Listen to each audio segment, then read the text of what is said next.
inspired poet. After the storming of the US Capitol, I can't help but to feel like we should all watch our backs. And by we, I mean those of us who have to fight to be accepted, those of us whose rights have been neglected, those of us whose necks have been disrespected by the weights of society's ignorant knee pressing our oxygen into the street. While they have the privilege to effortlessly breathe, even after rioting to protect a corrupt president's seat, they cannot see how they've been deceived. But in our hour of need, everyone can see the breaks between inhalations. Everyone can hear our cries for alleviation, but not everyone can believe that it is indeed the knee which is causing this asphyxiation.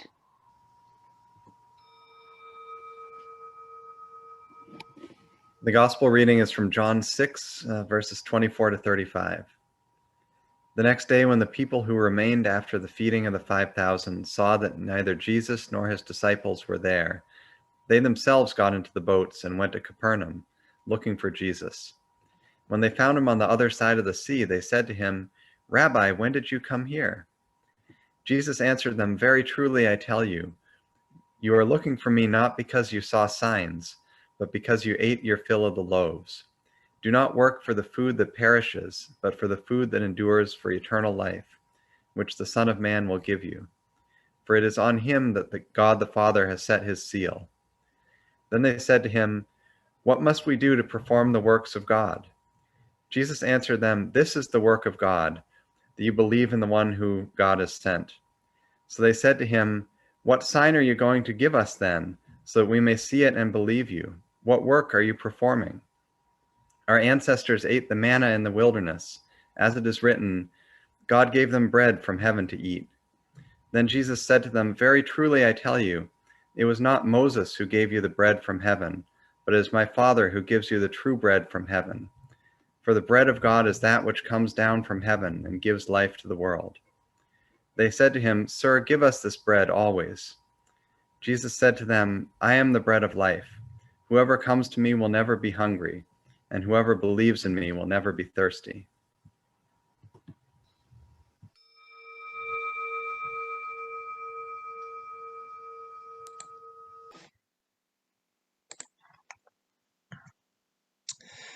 I chose the poem as our first reading tonight because it stands in sharp contrast to the nature of racism in New England. I have been Black my whole life. True story. And I have lived in Boston my whole life. And that means that I've never had to worry about opening up my front door in the morning and seeing a burning cross on the lawn. From day to day, I've never had to worry about being called the N-word to my face. The average New Englander would never dare. That word gets used in private. Because the nature of racism in New England, in Boston, and in the Episcopal Church is often subtle, almost rendered invisible at times, but it is everywhere. Our poem tonight alludes to the death of George Floyd, whose murder laid bare once again just how deeply racism is embedded within our American society. George Floyd's death wasn't quick. It wasn't sudden. He wasn't gunned down by a spray of bullets or taken out by sudden blunt force trauma. No. Instead, the air he depended on to exist was denied him, bit by bit, painfully, slowly, second after agonizing second, for almost 9 minutes. I can't help but wonder if the same is happening to me. I've grown accustomed to the whiteness of Boston, and the whiteness of the Episcopal Church, and the whiteness of the crossing. Am I being denied the air that I need to breathe in these spaces? Is there a part of my soul being denied the air it needs to thrive bit by bit, subtly, slowly, so slowly that I don't even notice? I've lived my entire life within structures designed to crush people like me. Have I grown accustomed to the weight bearing down on my own neck? And is the Episcopal Church one of those structures? I don't know. but I do know that there have been moments when I have not felt fully supported as a Black person at the crossing.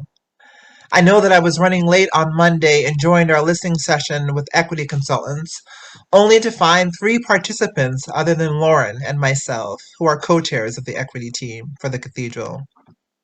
I felt disappointed and a bit confused. I expected more crossing folks to be there. Was I being foolish in that expectation? I know that I felt invisible to the crossing the week that same-sex marriage became legal in all 50 states, because it was the same week that the Voting Rights Act was gutted by Congress. So many crossing folks were posting joyously on Facebook, which was absolutely warranted. But not one of them also thought to mention the dismantling of the Voting Rights Act, which was a severe blow to the Black community. I felt unseen, and I was. I know that when Tamir Rice was shot to death for playing with a toy gun in a park, I waited for someone other than me to say his name during our prayers. But that moment never came. No one ever did. And I know that though we are a community founded by a Black woman, many of us feel uncomfortable talking about race. We don't want to say the wrong thing, so often we end up not saying anything at all. But if even talking about race is hard, well, just imagine how hard it is for those of us in Black and brown bodies to live and breathe and move in a world suffocating us with racism day by day by day. So I can't help but wonder if the crossing is a space where a part of my soul is being denied the air that it needs to thrive bit by bit by bit. I don't know. That's not a question that I can answer. That's a question that only we as a community can answer together. And the work that needs to be done can only be done together as a community, not just by 1 or 2 of us. I'm here, and I'm willing to do the work. Are you?